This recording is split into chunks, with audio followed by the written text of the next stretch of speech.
Akibat himpitan ekonomi yang semakin menjepit, ratusan warga rela antre berdesakan demi sekilo telur dan seliter minyak goreng gratis di Pasar Palmerah, Tanah Abang, Jakarta Pusat.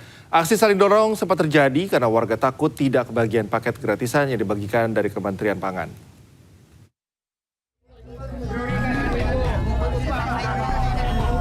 Ratusan warga yang didominasi mak-mak dan lansia berdesakan untuk mendapatkan minyak goreng dan telur gratis di Pasar Palmerah, Tanah Abang, Jakarta Pusat. Tak sedikit warga, terutama emak-emak, nekat menerobos antrian karena takut kehabisan jatah paket gratisan yang diberikan dari Kementerian Pangan, berupa 1 kg telur dan 1 liter minyak goreng kemasan. Akibatnya petugas nampak kewalahan saat barisan paling depan terlibat aksi saling dorong.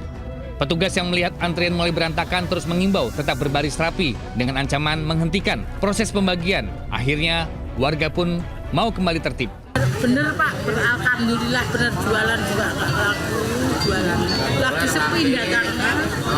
Kalau dagangnya rame sih nggak apa-apa, dagang lagi sepi. Malah kita berasa inginnya diturunin harga. Kalau beras nggak dapat ya. Tingginya harga bahan pangan membuat kondisi perekonomian yang semakin sulit. Warga hanya berharap pemerintah bisa menjaga stabilitas harga pangan. Dari Jakarta, Rani Sanjaya, iNews melaporkan. Ya, pemirsa, menjelang Idul Adha, harga sejumlah sayuran di pasar tradisional Jakarta mengalami kenaikan signifikan. Kenaikan harga ini membuat para pedagang mengeluh karena sepinya pembeli. Sejumlah pedagang di Pasar Palmerah, Jakarta Barat mengeluhkan harga komoditas sayuran yang terus merangkak naik sejak perayaan Idul Fitri. Kenaikan harga sayuran terus terjadi apalagi menjelang perayaan Idul Adha. Kondisi ini membuat pedagang kebingungan karena kenaikan harga sayuran membuat sepinya pembeli. Seperti bawang merah naik dari Rp50.000 menjadi Rp60.000 per kilo. Harga cabai merah juga naik dari Rp60.000 menjadi Rp80.000. Harga tomat juga naik dari Rp15.000 menjadi Rp20.000 per kilonya. Selain itu, harga timun juga naik dari Rp10.000 menjadi Rp13.000. Jeruk nipis dari Rp16.000 menjadi Rp25.000. Buncis dari Rp18.000 menjadi Rp24.000 per kilonya. Hingga daun seledri dari Rp20.000 menjadi Rp40.000 per kilonya. Sayur-sayuran murah ini kayak bawang merah, rawit merah, terus itu kalau rawit merah sebelum ini 60, 65, tapi sekarang 75, 80 gitu. Tergantung barangnya gitu. Akhir-akhir ini aja mau lebaran haji ya. Kalau harga sayuran memang ini ya sedikit sih ada penaikan. Dari timun itu kan biasa saya jual 10.000. Sekarang nyampe 13, dari sananya udah 10.000. Kalau saya ambil 3.000 itu wajar untuk ongkos untuk apa gitu ya. Terus cabai ini sekarang cabai rawit saya lagi jualin 80. Memang pasaran dah kalau 80. Kenaikan harga sayuran diperkirakan terjadi hingga perayaan Idul Adha tiba. Dari Jakarta, Ade Firmansyah, iNews melaporkan. Pemirsa, seekor sapi jumbo jenis berangus berbobot fantastis mencapai 1 ton lebih terpilih menjadi hewan kurban Presiden Prabowo. Sapi bernama Sambo dibeli dari peternakan di Tangerang, Banten.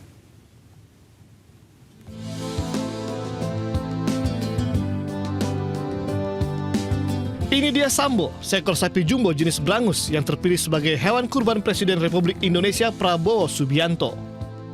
Sapi ini dibeli dari seorang peternak bernama Roji di Kampung Gunung, Cipondoh, Kota Tangerang, Banten. Tidak tanggung-tanggung, harga sapi dengan bobot 1 ton 1 kg ini dibanderol dengan harga Rp122 juta. Pengelola peternakan menyatakan, sapi tersebut mendapatkan pakan serta perawatan khusus untuk menjaga kesehatan dan memastikan kualitas dagingnya padat serta bergizi. Selain nutrisi yang terjaga, kondisi kesehatan sapi juga rutin diperiksa oleh dokter hewan guna memastikan bebas dari penyakit. Pemberian nama Sambo kepada sapi jumbo ini telah dilakukan sejak sapi masih anakan. Namanya sapi Sambo saya namain. Sebab sapinya hitam serem, jadi kelihatannya saya namain Sambo. Dari awal juga saya namain Sambo dari kecil. Untuk harganya alhamdulillah mencapai 122 juta. Rencananya sapi Sambo akan ditujukan kepada masyarakat Kota Tangerang pada Hari Raya Idul Adha 1447 Hijriah mendatang. Namun untuk lokasi pemotongan belum ditentukan pemerintah Kota Tangerang. Dari Tangerang, Banten, Sukron, iNews melaporkan. Pemirsa, jelang Hari Raya Idul Adha, ratusan ekor sapi Madura dipaksa berenang saat akan dikirim ke Kalimantan. Meski penuh resiko karena faktor cuaca, pengiriman lewat laut jadi pilihan utama.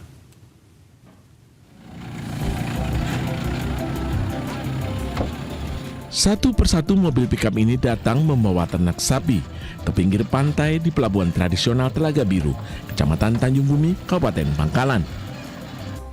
Ratusan sapi untuk kebutuhan hewan kurban ini akan dikirim ke berbagai pelabuhan di Kalimantan setelah sempat menjalani masa karantina dan pemeriksaan. Sapi-sapi ini pun harus berenang terlebih dahulu di pinggiran pantai dan dinaikkan ke atas perahu nelayan sebelum kemudian dimasukkan ke kapal-kapal besar di tengah yang akan mengantarkan mereka ke berbagai pelabuhan tujuan. Permintaan hewan kurban menjelang Hari Raya Idul Adha memang cukup tinggi dari luar Madura. Hal ini menjadi peluang bagi para peternak karena selain sapi, hewan kurban lain berupa kambing juga dikirimkan melalui pelabuhan ini. Permintaan hewan kurban biasanya sudah ada sejak sebulan menjelang Hari Raya Idul Adha. Udah 11 tahun, Pak.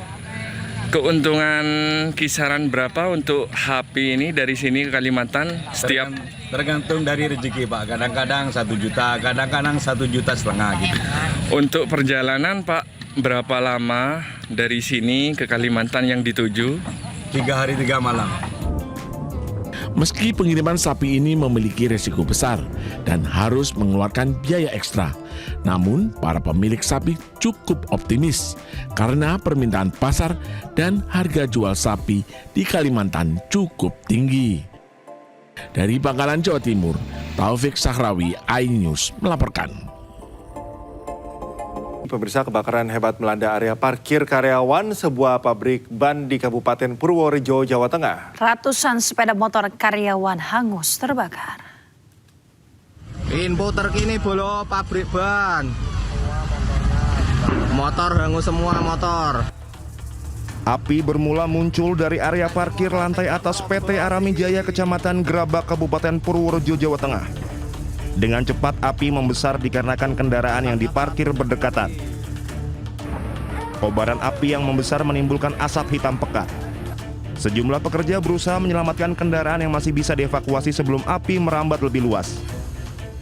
Ada karyawan teriak-teriak ada asap. Saya spontan langsung naik ke parkiran atas. Begitu naik ke atas, posisi api sudah besar, posisi sudah membakar motor itu loh. Satu atau dua motor itu. Entah itu api dari mana kita kurang tahu, entah korsleting listrik atau dari mana motor kita kurang tahu. Posisi api sudah ada, kita langsung melakukan pemadaman, tapi sudah nggak itu lagi. Karena posisi motor kan rapet, parkir kan rapet. Petugas pemadam kebakaran yang tiba di lokasi langsung melakukan proses pemadaman agar api tidak merembet ke bangunan lain di area perusahaan.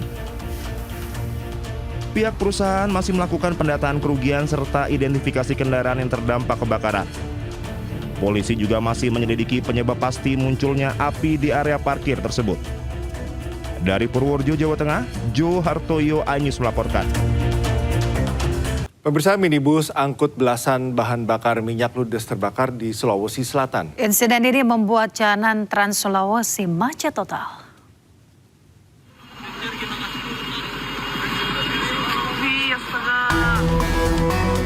Sebuah mobil minibus yang mengangkut belasan jerigen berisi BBM terbakar hebat di depan SPBU Kabupaten Toraja Utara, Sulawesi Selatan. Kebakaran terjadi diduga karena adanya hubungan arus pendek yang kemudian dengan cepat menyambar ke jerigen berisi BBM yang ada di dalam mobil hingga membuat api membesar. Kejadian ini sontak membuat jalan nasional Trans Sulawesi lumpuh total.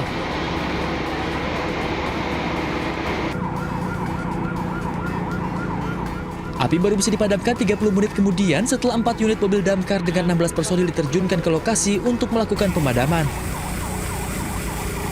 Ya, kita agak kesulitan karena bahan yang terbakar itu minyak. Dan memang selamanya kalau minyak kita agak cukup kewalahan, tapi puji Tuhan bisa ditangani. Lemahnya pengawasan terhadap BBM ilegal di Toraja membuat kebakaran telah 2 kali terjadi sejak sepekan terakhir. Warga meminta pihak Pertamina turun tangan karena kondisi ini sangat membahayakan masyarakat, juga merugikan negara. Dari Toraja Utara, Sulawesi Selatan, Jufrito Napa, iNews melaporkan. Gak sempat baca? Dengerin aja. Klik icon text to speech, gak pakai ribet di okezone.com.